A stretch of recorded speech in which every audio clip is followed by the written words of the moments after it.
기본소득이란 무엇이며 어떻게 할 것인가? 경기도에서 도민들에게 연 10만 원을 동일하게 기본소득을 지급하면서 시작되어 가지고 많은 시군 지자체들이 연간 60만 원에서 80만 원의 농민수당을 경쟁적으로 지급하면서 국민들의 관심이 고조됐습니다. 그런데 이제 대선을 눈앞에 놓고 기본소득을 두고 너도나도 포퓰리즘으로 치닫고 있어서 걱정이 됩니다. 논쟁은 기존 복지 제도를 어떻게 할 것이냐, 복지의 축소 없이 기본소득이 가능한 것이냐, 재원 조달은 어떻게 할 것인가, 증세 문제는 어떻게 할 것인가. 이거 포퓰리즘 아니냐? 사회주의로 가자는 것이냐? 아니면 선거 전략이냐? 비판과 논란이 매우 뜨겁습니다. 기본소득이란 자산과 근로 조건에 대한 아무 조건 없이 국민 모두에게 동일하게 매월 지급하는 현금 급여입니다. 1516년 영국의 정치가인 토마스 모라는 사람이 농경시대 말기에 빈부격차가 극심해지고 양극화가 심화되면서 이 사람이 걱정을 많이 해가지고 유토피아라는 책을 내면서 저소득층에게, 많은 전 국민들에게 최저 생활을 유지할 수 있는 기본소득을 주자고 처음으로 제안했습니다. 놀랍죠? 다음에 1796년 미국의 혁명 이론가인 토마스 페인이라는 사람이 토지에 착안해가지고 토지는 인류 공유 자산이다. 토지로부터 나온 이득을 국민 모두에게 일정한 금액으로 동일하게 지급하자 하고 강하게 제창했습니다. 그 후에 종교계, 정치권, 사업가들도 간헐적으로 이 기본소득 아이디어에 동조하고 나섰습니다. 1982년 미국 알래스카 주에서 석유 매출 수익에서 일정액을 회수해가지고 주민들에게 기금 배당 형태로 일정액을 지불한 적이 있습니다. 2013년에는 스위스에서 시민 단체들이 12만 명의 서명을 받아가지고 성인인 스위스 국민에게 1인당 무차별적으로 조건 없이 2,500 스위스 프랑, 우리 돈으로 매월 한 300만 원 정도의 기본소득을 주자 하는 제안서를 만들어서 스위스 연방의회에 제출을 해가지고 국민투표를 했는데 의외로 부결됐습니다. 깜짝 놀랐습니다. 결국 스위스 유권자들이 깊이 생각을 해봤어요. 이건 재원 조달은 어떻게 마련하느냐? 혹시 국민의 도덕적 해이가 생기지 않을까 하는 그런 걱정과 우려 때문에 결국 부결되고 말았습니다. 놀라운 시도였습니다.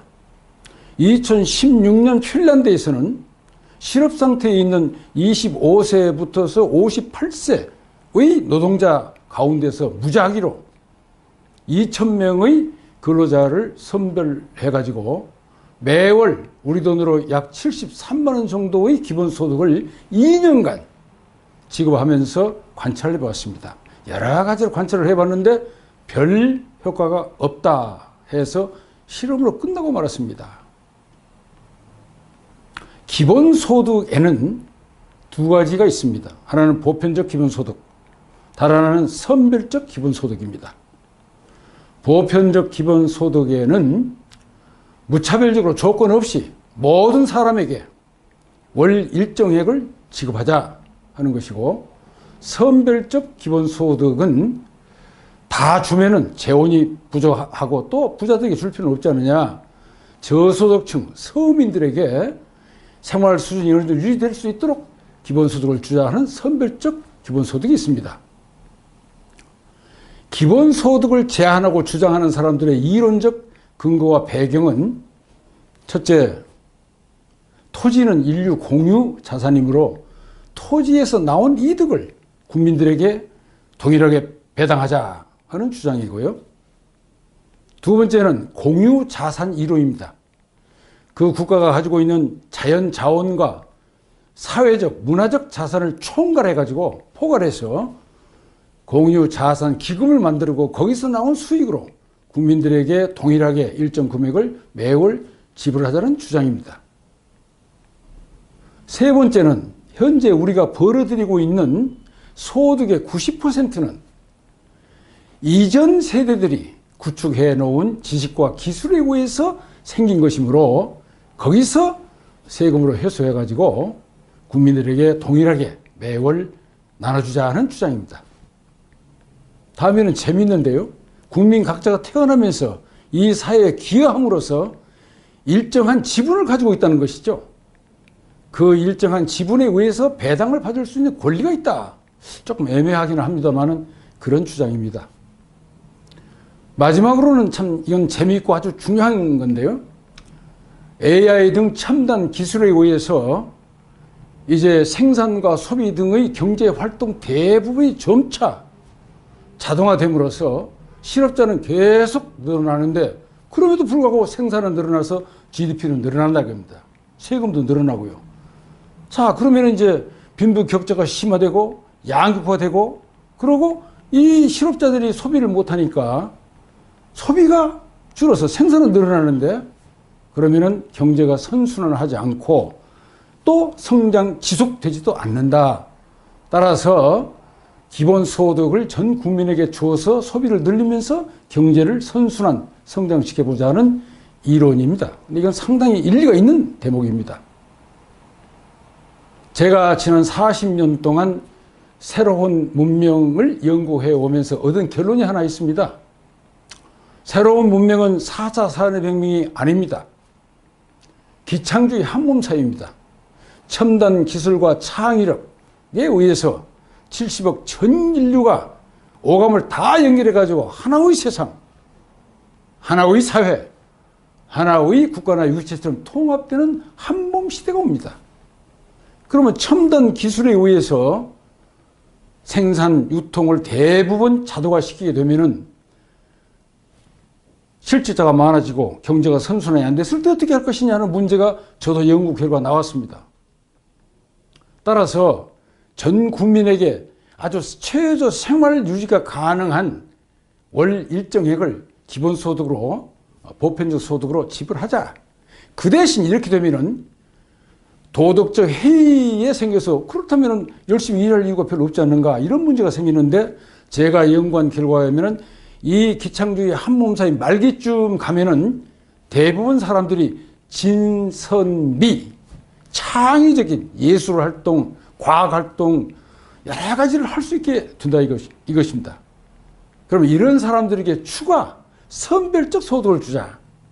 그러면은 예술을 잘한 사람, 스포츠를 잘한 사람, 역사를 잘한 사람, 무슨 과학을 잘한 사람, 학문을 잘한 사람들 그런 사람들에게는 다면 평가를 해서 그것만큼 우리가 더 주자는 거죠. 추가 소득을. 그러면은 전 국민이 자기 개발을 하기 위해서 열심히 노력할 것이고 또 이제 그렇지 못한 사람들은 최저 생계 수준의 기본소득을 받으니까 평화롭죠. 안정되죠. 그러면 전 사회가 조화롭고 평화롭고 열심히 일하고 도덕적 해이도 없으면서 새로운 그런 평화로운 행복한 사랑스러운 그런 한몸 사회를 우리가 이루어갈 수 있지 않을까 하는 것이 제 연구의 결과였습니다. 따라서 지금 우리가 깊이 연구, 실험되지 않는 이 마당에 정치인들이 선거철을 맞이해서 기본소득을 제한하면서 나가서는 대단히 위험하죠.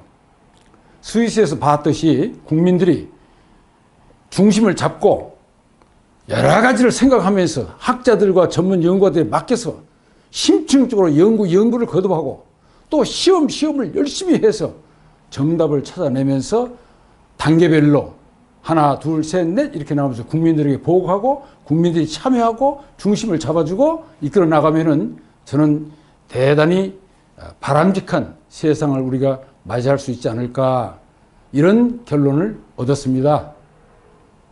그래서 국민 여러분, 우리 모두 함께 꿈과 희망을 가지고 이런 제도, 새로운 제도 문제에 대해서 두려움을 갖지 마시고 평화롭게 편안하게 생각하시면서 도전하면서 항시 제가 말씀드립니다마는 통찰력을 잃으면 안 돼요. 세계가 어디로 가는지를 방향을 분명히 잡아야 됩니다. 그리고 문제 해결 능력을 가져야 돼요. 선전선동이나 상식으로 나가면 대단히 위험해집니다. 그리고 우리 한민족은 이게 신바람이 나야 돼요. 신바람 나는 그런 능력을 가지고 새로운 대한민국과 한민족의 위대한 시대 우리 만들 수 있습니다. 새로운 기본소득을 주면서 창의적인 진선미를 추구하는 새로운 시대를 함께 만들어 갑시다.